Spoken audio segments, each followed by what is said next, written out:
ฟังไหมด้วยบอกบอกว่ามันจะเอามาส่งอีกอยู่เขาปิดครั้งแรกมันเอามาส่งของอีน้องเสียมาส่งของอีน้อง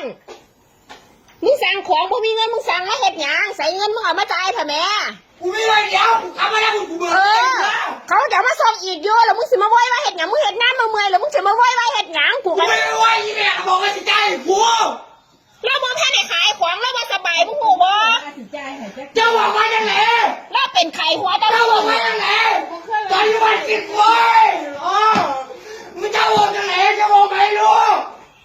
กูบ่เคยมาสิจ่ายบ้าขันเงินมึงขับมา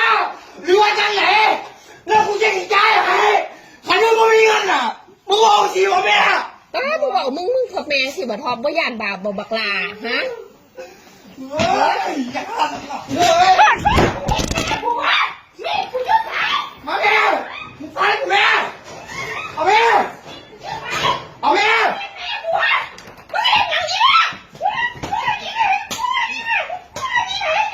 กูไม่เห็นกูทำกระดาษที่ใช้ซื้อเหนียวกูว่าไม่อยากตีเลยกูว่าไม่อยากตีเลยเอาเลยเลยเอาครับเอาเลยเอาพอแล้วพอแล้วพอแล้ว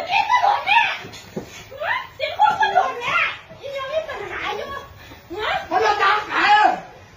มาตามขายเลยมีหลังมือไขว่แล้วว้าวเจ๊ครับนี่ไม่ใช่เนี่ยไปไปกับกูเดี๋ยวไปไปเที่ยวอยู่ไปไปเที่ยวกับกูมาตามขายเลยมีเอาใหญ่กูไม่กูไม่ก็กูอย่า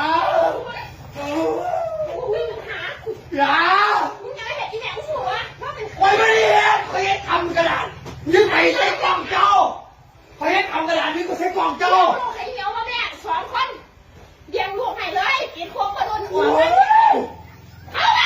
กูว่าเอากูจะไปเที่ยวกับมึงอีกวะไม่อยากกู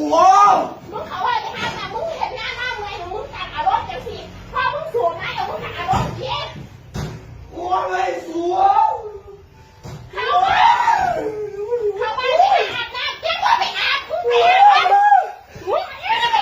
อย่าก็เก่งกูสิขาดกูยังไม่เก่งอยู่